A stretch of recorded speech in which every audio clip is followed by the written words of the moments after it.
So, welcome on another episode of Democracy Innovators podcast. And our guest of today is Lovink Geert. So, thank you for your time. Thank you. And I have a questions regarding internet. You have a wide experience with internet and networks. And internet is quite a new experience in humans being history. How would you describe the actual internet and what internet should be, in your opinion? And eventually, how we can reach that situation in which internet is again a place of hope for all people interested in creating a better world? Yeah, the internet has a military background. It is definitely a product of the Cold War, and in that sense, it is born out of the rubbles of World War II, and it is, a creation of the cybernetic principles and early, let's say, computer science. The internet itself is an early network that was invented, let's say, in the 50s and 60s, and started working itself in 1969. And it is based on the early principles of time sharing between computers that were remotely in different locations. So it is really a computer network, and people sometimes forget that because, these days, of course, the internet is mostly accessed, on smartphones, and it is basically a network between computers. And then later on in the 70s and 80s, by accessing this computer network through terminals using a computer language, initially the Unix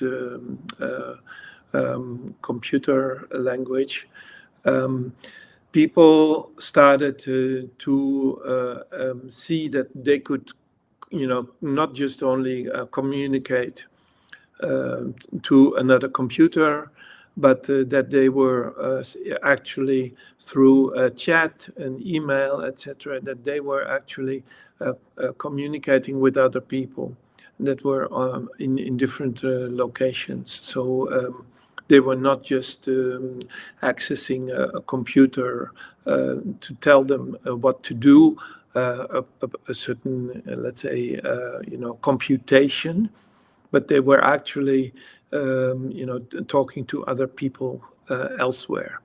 And this was initially, of course, inside the United States. Then in the 80s, also between the United States and its allies in Asia, in Australia, and of course in Europe. And in the 90s, of course, this network then starts to become more privatized. It was no longer a network that was only accessible to the military and then later on academia. But in the early 90s, ordinary people like me were getting access to it.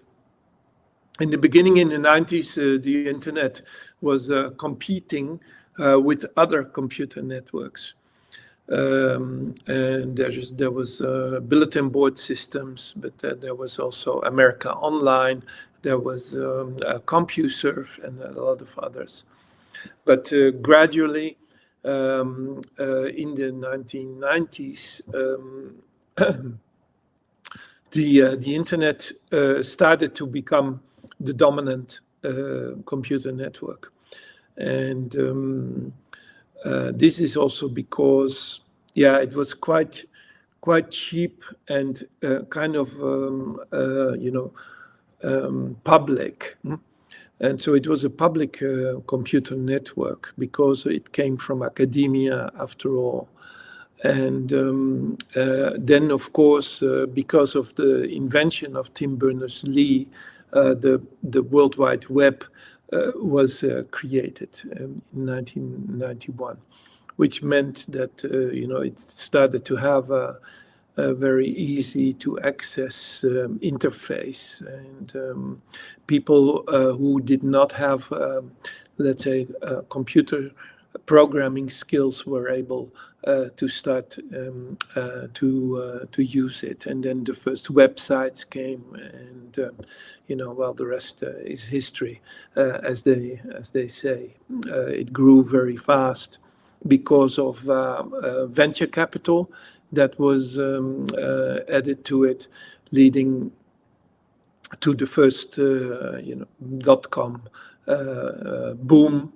And then, of course, in 2001, also the first .com crash and recession. And we have seen, hyper growth ever since that period.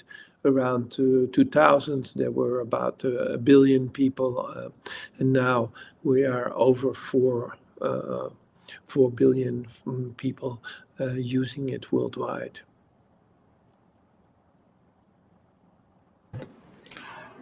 And when did it happen that internet get your attention? I mean, were you excited when you discovered about internet, about the World Wide Web?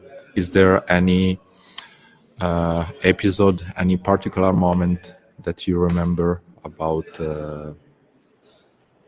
Of course. There is the epic Galactic Hacker Party in the hippie temple, in Amsterdam, called Paradiso. And we organized a big computer hacker conference there. And this was in August 1989. Quite an exciting time because at the time also the Berlin Wall and the whole changes in Eastern Europe were about to happen. And of course these things are related, because there's the big changes in the 90s were not only of geopolitics, but also coincided with the technology and the globalization. And so these things opened up the possibility for many people worldwide to start to communicate with each other and exchange materials in ways that were almost impossible and very slow and expensive before that. There were of course possibilities to, let's say, democratize the media landscape, and this was the initial promise.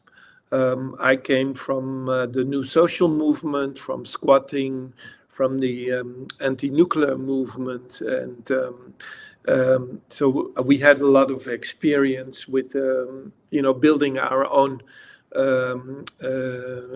alternative media, using free radio, pirate television, and of course a lot of publishing of books, zines, and so on, right? And in all these media, we already made use of the computer, of course, because in the 1980s it was already possible, to create music, to do desktop publishing, to create even. Maybe a little bit more in the 90s. We started to create, videos, digital videos.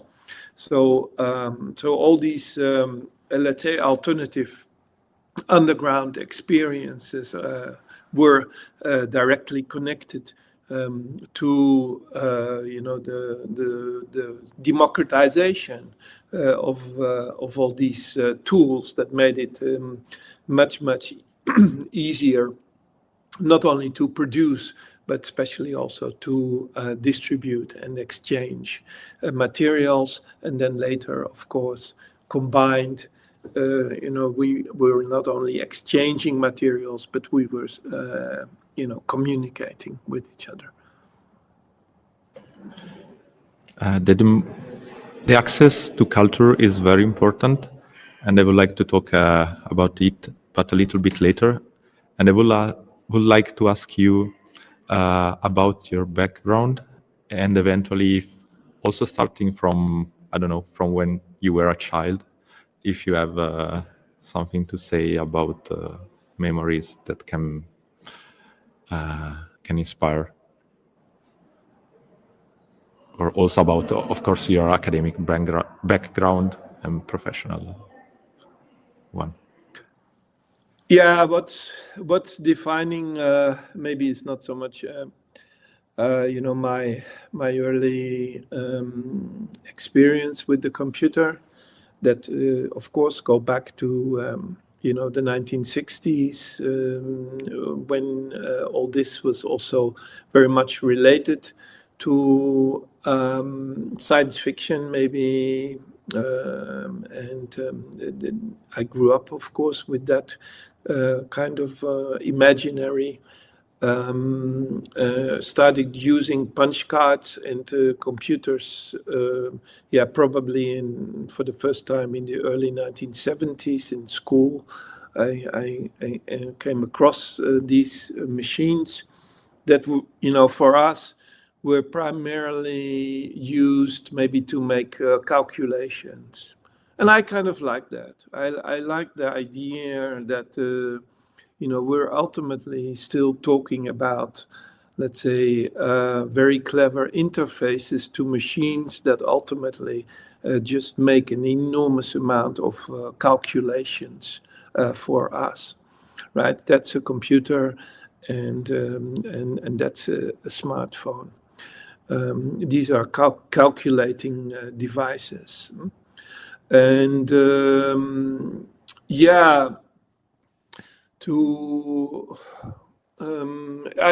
I'm also, of course, that's inevitable. I'm also a child of 1984. There is no doubt about that, which is not, of course, the title of the famous George Orwell book. But I kind of grew up with a very high awareness of the surveillance state, and the idea of the computer that was going to use by the state and by big corporations to surveil us. This was an idea that probably came up already, and that was very much aware of us in the 1970s. When the Western police apparatus and the state were using computers to control the population. And so I come from, let's say, the Italian autonomist and German autonomist school, in which this kind of use of the computer was theorized very early on. So the computer was never really an innocent device, right? So from the very beginning, we knew about its military origins, and we knew about its evil intentions. I wanna take out there one specific book, which is, let's say, German, but very influenced by, of course, the Italian autonomist thinking from the 1977 movement. But this book is written by two Germans, and it describes the way the Nazis were using already, the IBM computers, the very early ones, which were maybe not so much computers, but they were calculating and sorting devices.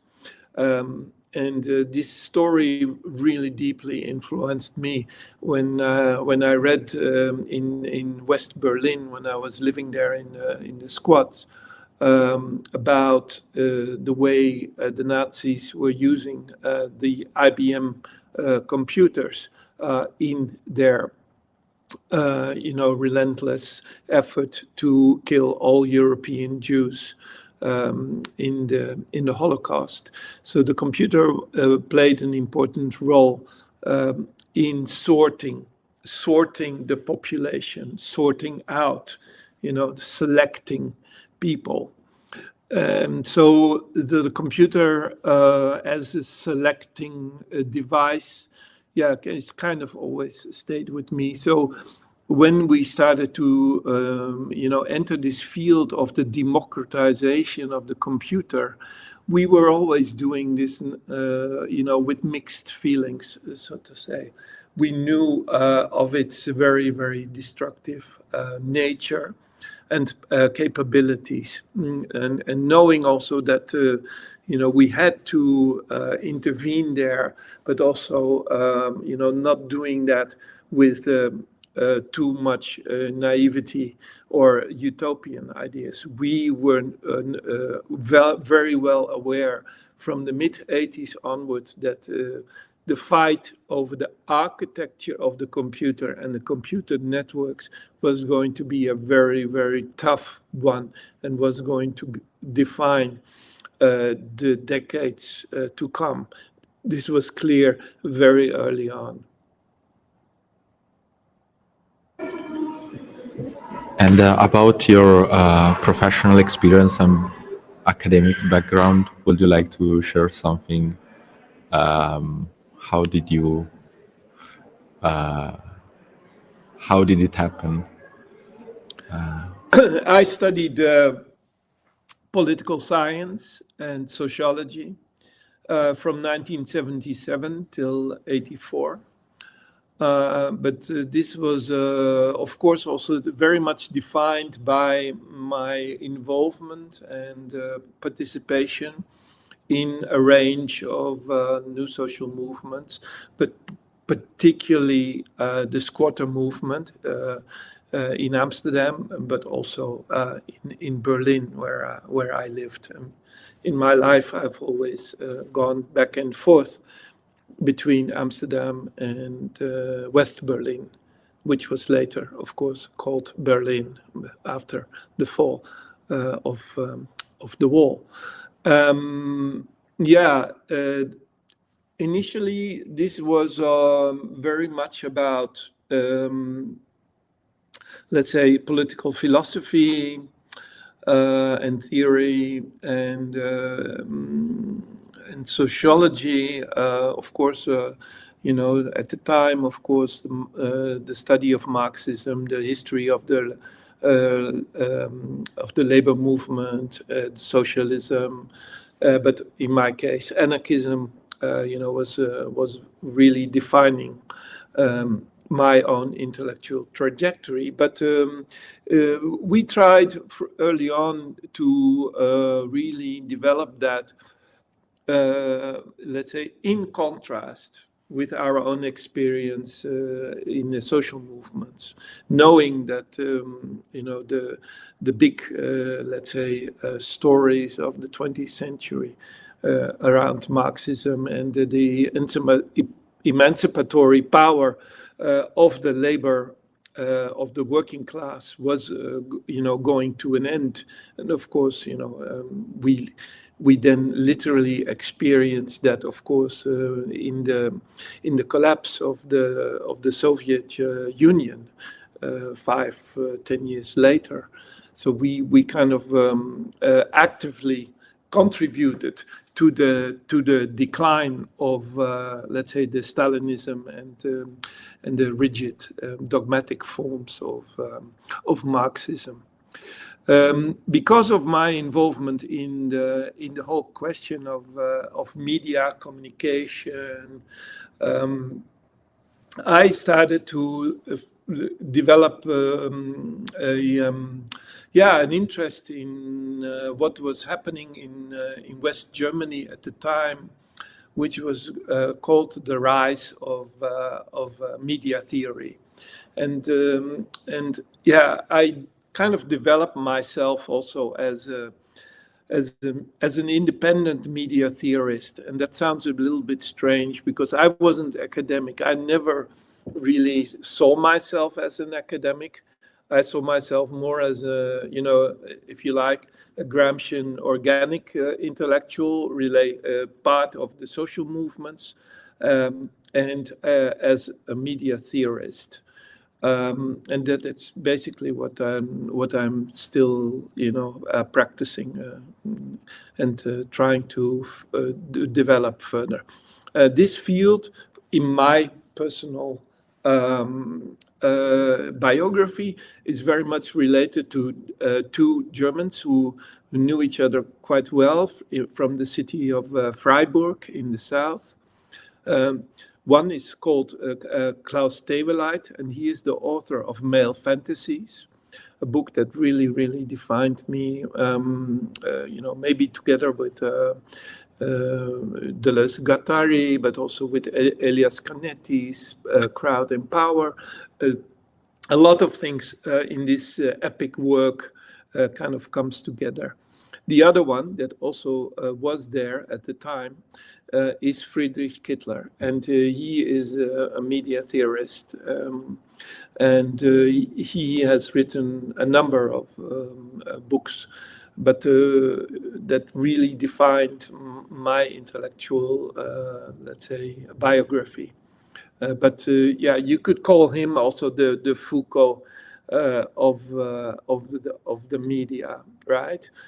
And so he really kind of completely revolutionized the initial, let's say, groundwork that Harold Innis, George Grant, but then also Marshall McLuhan laid, right, which is kind of the earlier Canadian media theories from the post-war period,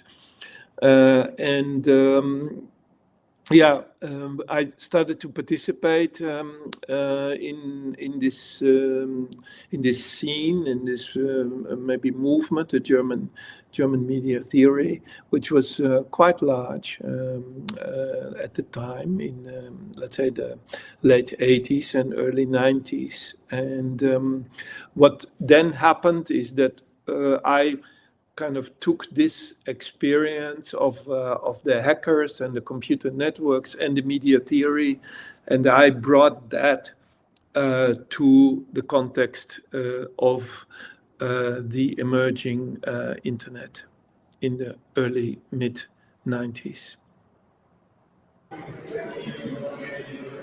As I said, you have a lot of experience with the internet, and as you reminded us, the internet was created for military purposes, and unfortunately it seems that as a human species, when we develop new technology, then we use it to kill each other.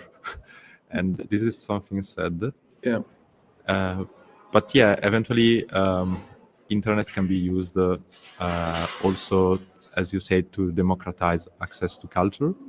And so the role of culture, I mean, because internet challenged maybe the way knowledge was produced and distributed. And I'm thinking about also copyright, and it's something also very actual because of AI. So if I read something and then I write a book, who is the owner of that content?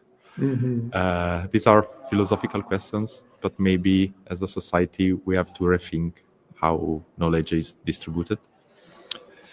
And if it's convenient, I honestly think not for society to have this kind of economic barrier to access culture. And I'm referring also to the Foundation for the Advancement of Illegal Knowledge. That Yeah, yeah. let me first start with that, because that's such a great episode and a very important part of my life, especially in the 80s and 90s. I joined the Foundation for the Advancement of Illegal Knowledge in 1983. It's a small group of Dutch, let's say, floating intellectuals. We were all, unemployed. We were not academics. We operated outside on the fringes of the social movements, and our aim was to develop an independent media theory, but really focused on the question of how this speculative field that was opening up could be not colonized, but could be defined, could be designed with subversive and with independent concepts. And so we were really like maybe a classic, Deleuzian concept machine, if you like, outside of academia. And so it also meant that what we wrote, that we also, practiced. We had our own radio stations and publishing houses, and we were also giving classes and reading groups and so on and so on. And yes, we were also writing our own books. By the way, this was happening the whole time in the 80s and 90s in Dutch, right? We did not write in English. So this is definitely, before, let's say, the internet in that sense. I myself started to write in English only when I was 35 years old. And when it just became impossible to translate everything. So initially I wrote only in Dutch and in German. And then because of the troubles of the translation, this was just not viable anymore. So I switched to English, a language that I knew since I was, a very small kid. So it was not a question of that we were not good enough in English or something like that. But we enjoyed, writing in our own language, which I think, in the 80s and 90s was definitely in Europe much more widespread. These days, unfortunately, Alex, really, why are we not talking in Italian? This is really a mystery to me. Why are we having this conversation, in English? But it tells something about our times and also about the way in which, the production of theory and collective intelligence has shaped and also, it has shaped Europe in the past decades. The group produced a number of interesting books. We wrote the history of the Amsterdam squatter movement. It's called Squatting the Media in English. But maybe in this context, most relevant is the book that came out in '92 in Dutch, and then in German, in many other languages, and eventually also in English in '98.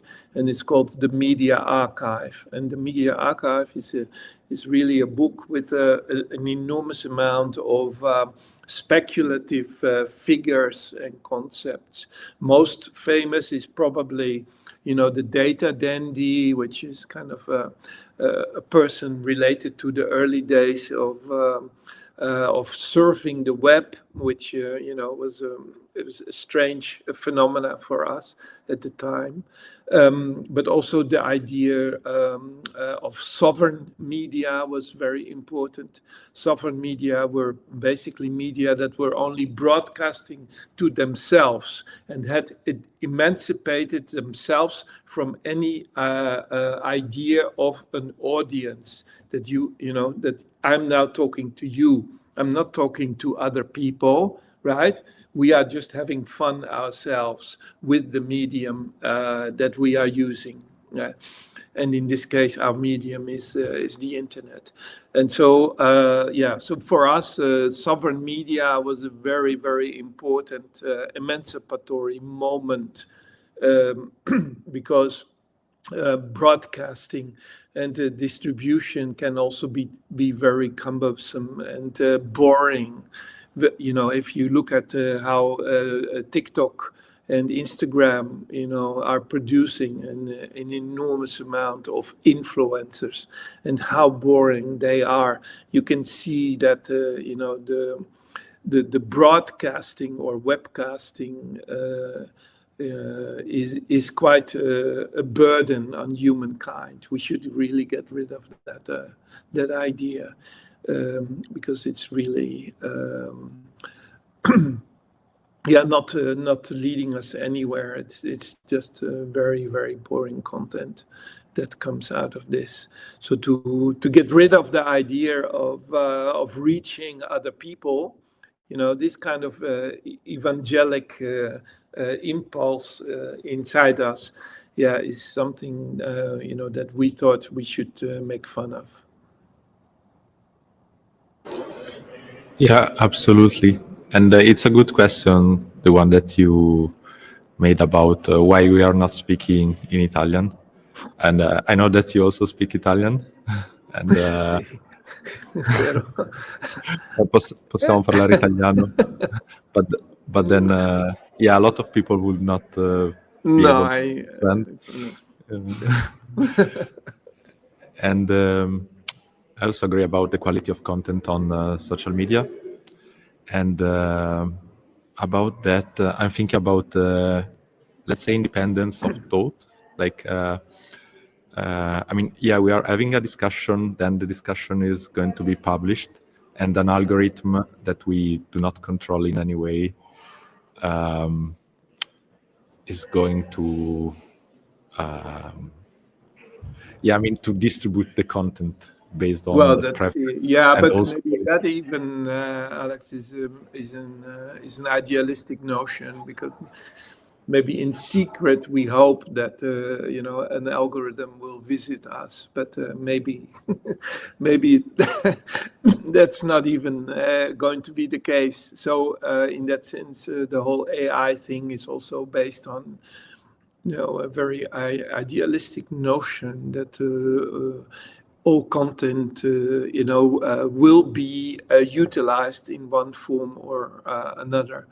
I fear that that it's going to be much more bleak, namely that only very, very selected kind of group of content makers and people who are in control over the databases, will eventually define what knowledge for humankind is. And it's very clear for me that very soon we will have a kind of shadow cyberspace outside of the AI machines, where people will still kind of trade other types of content, because AI will really be so boring and will shut itself down necessarily for a range of reasons. So it will not include the thoughts of you and me, I can tell you. Yeah, and this is also a fact connected with why we are speaking English. I mean, at the moment, the most famous social network came from other countries, mainly Yeah. US, and there could also be some sort of political influence because of that. Yeah. Obviously. Yeah. Yes, and yeah, and that's why we are speaking English. Yeah, exactly. Yeah, so we have to understand that this is already an incredible limitation in a way. You know, when we look at it from the incredible diversity and depth of cultural knowledge worldwide. When we don't even have to talk about indigenous knowledge, but we can also just talk about our own. It doesn't really matter. There's so many layers that will not that will not be covered, that will be excluded and forgotten. Well, if we if we do not act, and if we do not actively organize, counter databases, counter knowledge, counter libraries of the written and performed human experiences, and they're very rich.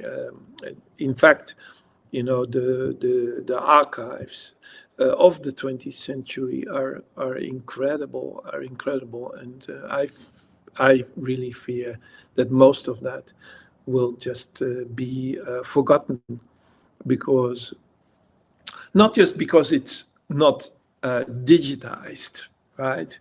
The idea that we are going to save our souls only through digitization is only partially, true. I think there are anyway enormous richness of cultural memory that that cannot and will not be digitized, and that is anyway, embodied knowledge already, and that's the knowledge that we already have, stored inside us, not just in our brains, but in our entire bodies, you and me and millions of others, right?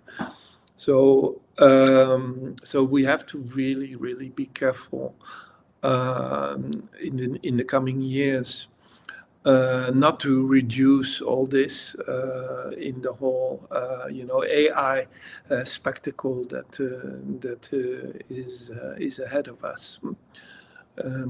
But I'm confident that many of us, will see that this will only represent a very poor 1% of all the things that we've gathered and have access to.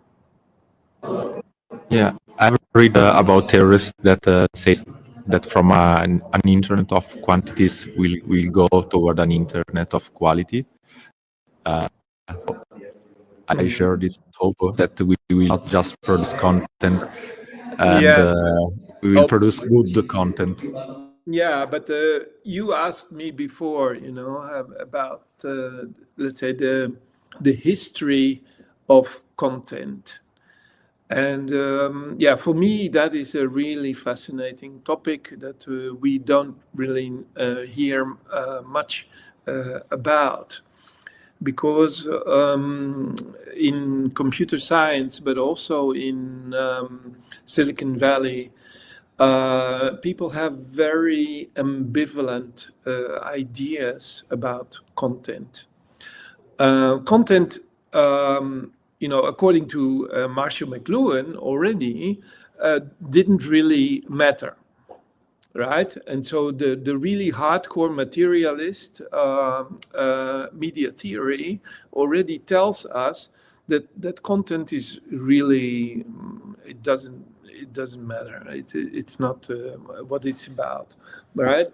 It's about the way the computer networks are organized, how they are, how its architecture looks like, what it excludes, and so on, so on. But the content itself is irrelevant. Yeah, in the 1980s, I think, when I was really becoming fully aware of this, that was quite a shock, because in the 60s and 70s we were still thinking, in terms of ideology, and in terms of the Gramscian maybe hegemony. When you have good ideas and you bring them and you share them, among the people, yeah, these were all still, let's say, movements that were driven by an idea that if you have good content, and if you can tell the truth, you can convince people and you can make a difference, right? And the revolution will ultimately be driven by this kind of rational motive, that eventually the truth will set us free, right? And yeah, so this kind of realization that this might not really be the case, or not the case anymore. Maybe in the past, it would have been the case, who knows? But certainly in today's world, content is garbage, basically. And for me, that was very difficult, because I've always struggled with this idea. On the one hand, I have to fully be aware of it, and I have to understand it, and to reconcile with it. On the other hand, I'm a content maker myself. I'm a writer. We're producing books and videos and so many weird and good and subversive content, right? And so this is a very deep paradox in our approach, because our materialist theorists tell us a very, very different idea. While our passion and our creative, energy and theory and political debates and everything, right? All that is essentially garbage content. And so, yeah, this is very difficult. And up to today, this is true, even more so in AI. The AI is a very, let's say, expensive and complex, let's say, set of rules and theories and languages and so on. But it can just use the whole history of humankind in a couple of weeks to train itself, right? And there you can already see that the content that it's using to train itself is basically garbage. It can be anything, right? And so, yeah, that's pretty shocking again and again. To think that artists will not make a living, writers, any kind of creative worker, will have to be either supported by the state or just basically have a day job, do something else, and then create all these beautiful things, write a symphony, a novel, film, etc. In the evening hours, because with the content you will not be able to make a living. And this slow kind of realization of the let's say past 20, 30 years has been a really, really difficult one for all of us. Because if you are really like us on top of the game in the internet, this is the ultimate, realization that those who create the content are basically the garbage workers. Yeah, absolutely. I like the paradox between producing content and at the same time recognizing the limit of that content. And I'm thinking about, you said maybe the word contract before, so content contract. And I've looked at the Institute of Network Cultures, and it seems a wonderful project. And I'm also thinking about, network could be also network of people, network of devices, Yeah. network of devices and people, and how we can. I'm really fascinated by the centralization and decentralization, also related to information, but also power, and the information is power, and vice versa. Yeah. And now there are new ways, maybe, for humanity to related to governance, and I don't know what is like democracy for you. These new technologies can help us to transform the system that we are calling democracy. Liberal Western democracies. And what are your thoughts about this topic? Yeah, from a media theory and from an internet perspective, having worked in this field for the last 30 years, I have to say that the internet and democracy, they have very little in common. They don't really touch. If they touch, it's pretty disastrous. We can talk about the democratization, the opening up of the medium itself. That is in itself, an interesting way. And of course, I have been working on that for all this time, to educate people, to show, to work on open access, or open source free software, creating libraries, making alternative content available, etc. This is the use of computer networks in education, you name it, right? So this is the democratization of the medium itself. Now, the relation between, let's say, Western parliamentary democracy and the internet is a difficult one. From quite early on. So there is no real link. Let's start with one very obvious obstacle. From very early on, the computer networks have maybe contributed to the creation of discourse, of talking, maybe of also of discussion or of debate. Maybe. Okay, there are a lot of hidden power plays there, and inequalities, and things that are. But you could say, okay, the internet is kind of a discursive machine. Okay. However, is that feeding into, let's say, the decision-making process that is happening in parliament or in government?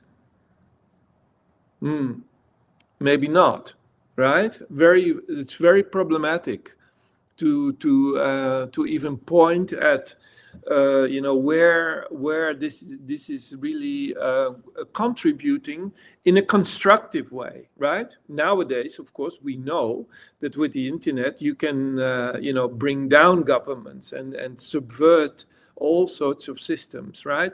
And the alt-right is very, very good at it. And so for the last 10 years, we have really studied at length, how internet culture and social media in particular can be used to undermine, let's say, the state of the rule of law, or parliamentary rules, or corrupt government apparatuses, or political parties, you name it, right? But most of all, what we see there is that the internet has had no influence whatsoever on something like voting. It's very, very interesting. Internet is not a tool, and has so far not been a tool for decision-making processes. Right? You could say, okay, maybe the internet is used in election machines, but if you have a closer look, and if you look at the long history, how hackers look at the disastrous way the internet can be used in elections, you will see that most of the computer hackers will say, don't use any internet if you want to organize an election, right? And so this is very strange.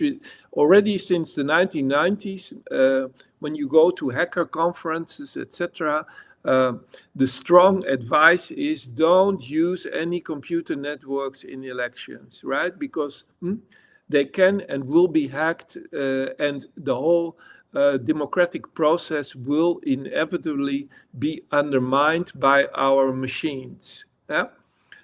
So that is in itself is interesting, right? So computer networks and, let's say, democratic processes of collective decision making, they don't go together.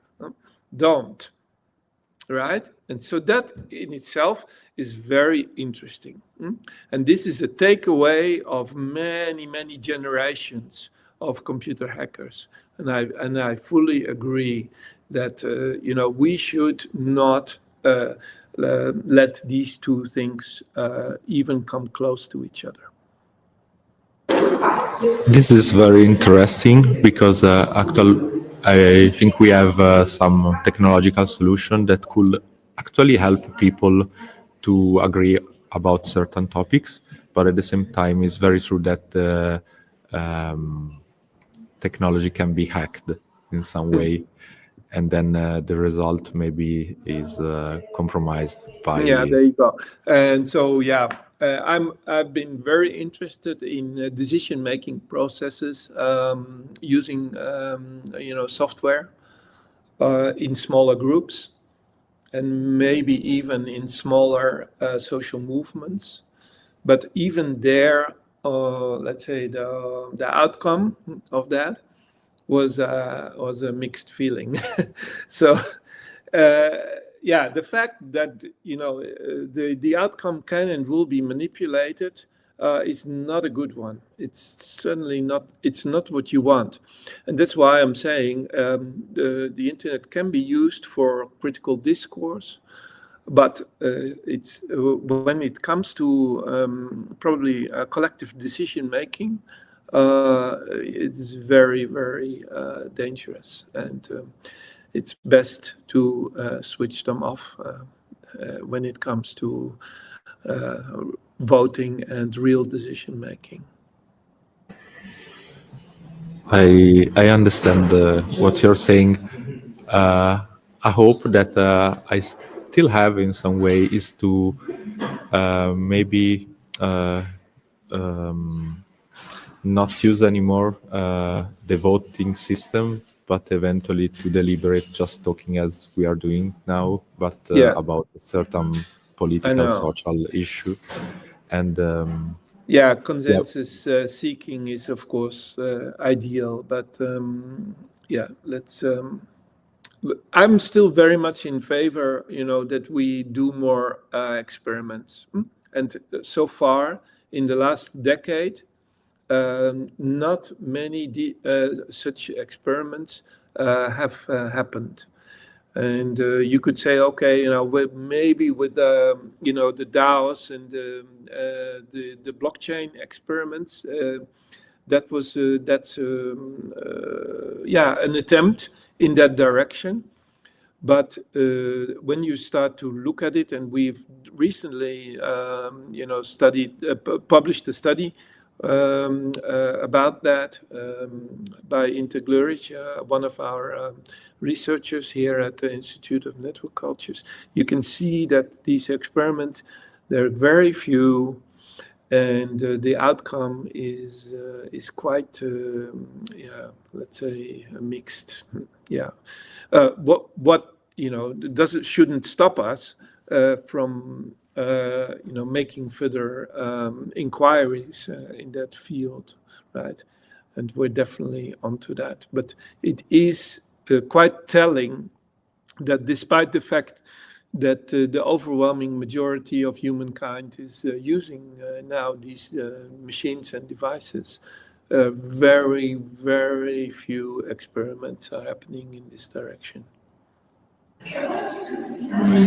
Yeah, I agree. We should try, experiment, and maybe we find something that works. I don't know. And you cited DAOs and the blockchain world. And I would like to ask you relationship between money and the actual political system, but also because I know that there is an initiative called Money Lab. Yeah, true. Yeah, I've been intrigued with the question of digital money from very early on.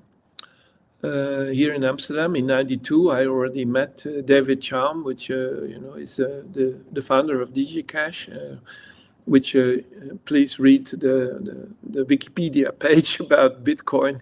He's considered one of the founders or intellectual founding fathers, let's say, of Bitcoin, working here in Amsterdam. The question, how people can make a living with these computer networks is completely unresolved. Most of the hackers already told me in the 90s, you will not be able to make a living with the internet. So forget about it.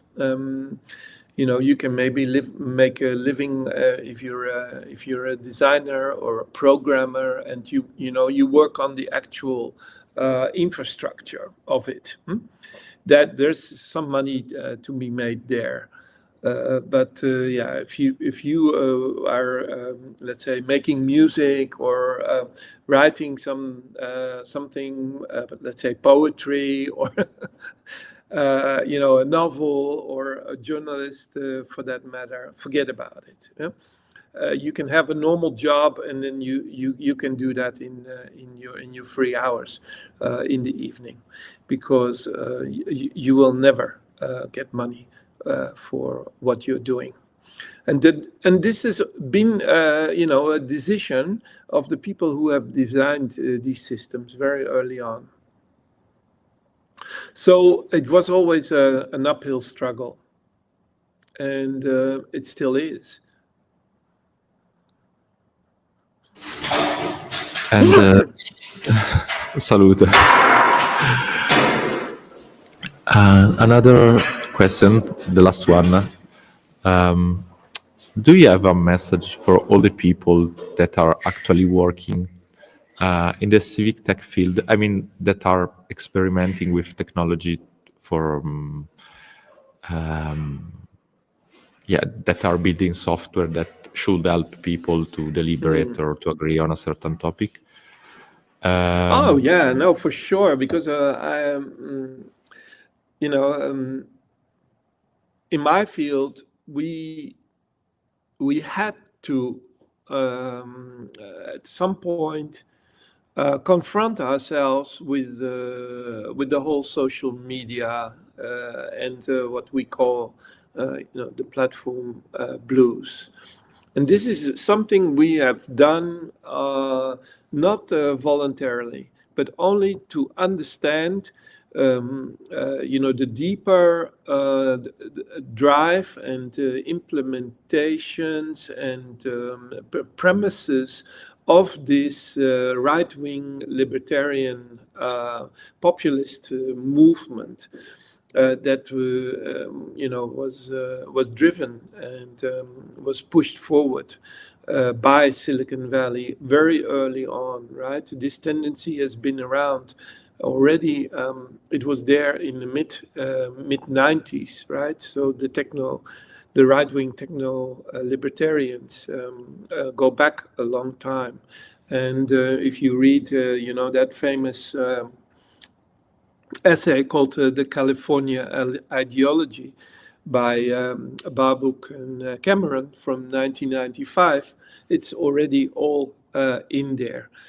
So we had to confront ourselves with that movement, with that force, which now with Elon Musk and Donald Trump is kind of reaching kind of Hegelian world history levels. So it makes you also wonder how if it can get any bigger than where we are at the moment. But why not? Maybe it can cause also World War III and the destruction of the planet as a whole, right? I mean, that's really the next level we're approaching sooner rather than later. So the question there is, okay, if the circumstances are forcing you to confront yourself with that because you need to give an answer, what is then the status of, let's say, small scale alternatives, right? And people who are working on the softwares and the protocols and the prototypes that you are mentioning, right?